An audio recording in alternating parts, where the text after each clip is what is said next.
Mensaje dominical del Monseñor Andrés Carrascosa, nuncio apostólico en el Ecuador.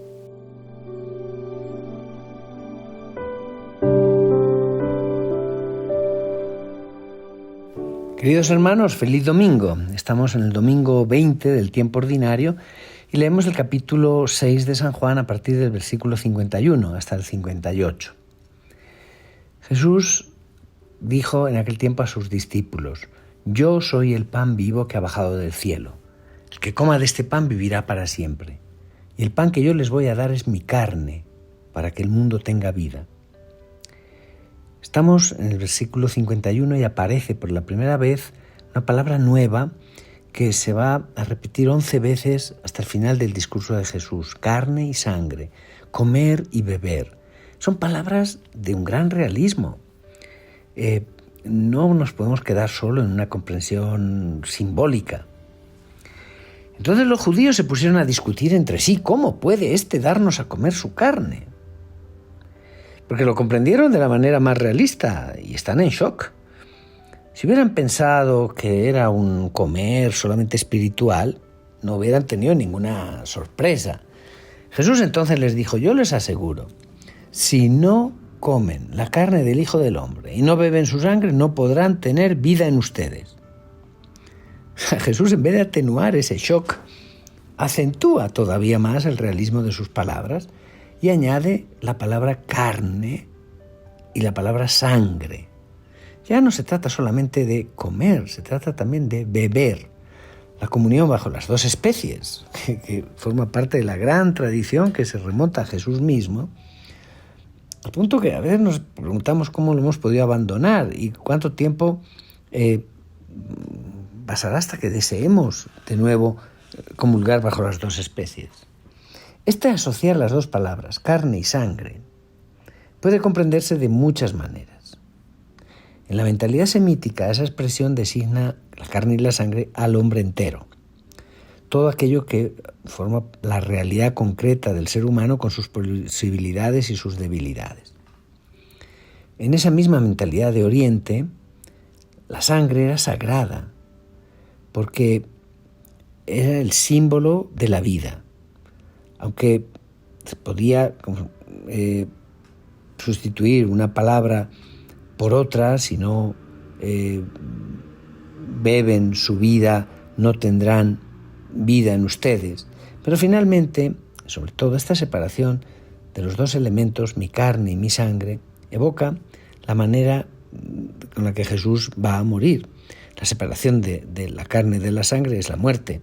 Jesús lo que viene a decir es: el pan que yo voy a dar es mi carne entregada por la vida del mundo. Es la alusión al sacrificio de la cruz, que está clara. Nosotros entramos aquí en la conciencia que Jesús tenía de la necesidad de su sacrificio para salvar al mundo. Y Él sabe que va a tener que dar su vida para que el mundo tenga vida. El que come mi carne y bebe mi sangre tiene vida eterna, y yo lo resucitaré el último día. No olvidemos que Jesús ha escrito estas palabras de su Evangelio hacia el año 90 o 100, es decir, después de 60 años más o menos, que está celebrando la Eucaristía con sus asambleas cristianas. Y cómo sus lectores de entonces no habrían aplicado inmediatamente estas palabras a la Eucaristía, que ellos comían y bebían efectivamente durante una comida, un ágape fraterno. Por otra parte, si Jesús no hubiera hablado nunca así, ¿cómo los apóstoles, la noche de la cena, habrían podido comprender lo que Jesús estaba haciendo? La institución de la Eucaristía, la tarde-noche del Jueves Santo, hubiera sido ininteligible para los 12 si Jesús no los hubiera preparado nunca, de una manera o de otra, anteriormente, e incluso si aquí en la parte redaccional de Juan todo esto se convierte en algo bien importante. Es cierto que Él ha comprendido mejor lo que Jesús pudo decir aquel día, era un año más o menos antes de la pasión, cuando vivió la pasión y la muerte, cuando colocó en su relato todo lo que Él había comprendido de esa Pascua, esos acontecimientos que Él vivió ulteriormente. Jesús sigue diciendo mi carne es verdadera comida y mi sangre es verdadera bebida. Miren, San Juan es el único evangelio que no cuenta la institución de la Eucaristía en la última cena, el jueves santo. Pero constatamos que el paralelo es muy fiel con los evangelios sinópticos, Mateo, Marcos y Lucas. Es verdaderamente el mismo evangelio con palabras diferentes. No olvidemos de subrayar un adjetivo que San Juan ama utilizar, que utiliza muchas veces, la palabra verdadera. Mi carne es verdadera comida. Eso nos debe llamar la atención, es decir, cuidado, verdadera comida, no una comida como las demás. Y el Señor nos da todas estas precisiones tan importantes para ayudarnos a superar nuestros puntos de vista demasiado humanos, demasiado estrechos y racionales. Por eso Jesús nos indica 3 efectos de la Eucaristía. Primero, la vida eterna y la resurrección. El que come mi carne y bebe mi sangre tiene la vida eterna y yo lo resucitaré. Es decir, la Eucaristía nos hace comulgar con Cristo resucitado, viviente en la gloria del Padre. Y este cuerpo vivo, que vive de otra manera, que vive de la vida verdadera, se convierte en nosotros en semilla de esta vida divina.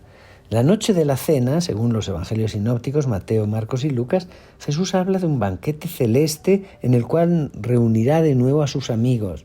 Yo no beberé más del fruto de la viña hasta que lo beba con ustedes, el vino nuevo en el reino de mi Padre.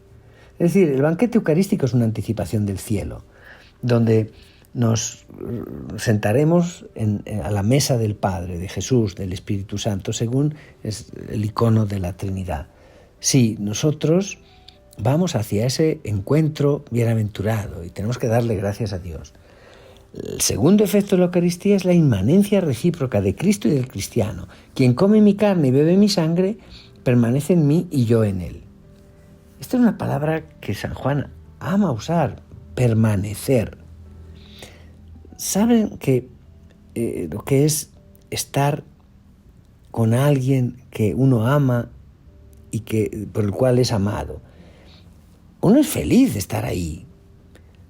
La vocación de todo ser humano es permanecer con Dios, en Dios. Es el tema fundamental de la alianza que se expresa a lo largo de la historia en la Escritura, inspirada por fórmulas cada vez más precisas, cada vez más personales e íntimas. Ustedes serán mi pueblo y yo seré su Dios. Mi amado es para mí, yo soy para mi amado, el cantar de los cantares. O Jesús que nos dice, permanezcan en mí como yo permanezco en ustedes. Y el tercer efecto de la Eucaristía es la consagración al Padre. De la misma manera que el Padre que vive me ha enviado, que yo vivo por el Padre, de la misma manera aquel que me come vivirá por mí. La preposición traducida aquí, amado por el Padre, en griego tiene unas connotaciones mucho más ricas y toda traducción se queda corta. Se trata de una preposición griega, dia, que significa a través de, a causa de, gracias a. Nosotros vemos que aflora aquí uno de los movimientos profundos que anima a la persona de Jesús y que San Juan ha sabido adivinar. Jesús vive a través del Padre, gracias a Él, por Él, y Él nos invita a vivir así. Miren, hermanos, cuando hablamos del capítulo 6 de San Juan, hay como varias comprensiones de él. Hay quien piensa que todo este discurso es algo solo espiritual, está hablando, el pan de vida sería el mensaje de Jesús, la persona de Jesús que uno asimila por la fe. Un número grande también de exegetas piensan que se trata solamente de un discurso eucarístico. Está hablando, ese pan de vida es solo la Eucaristía que uno come en una comida real donde nuestro cuerpo entra en juego.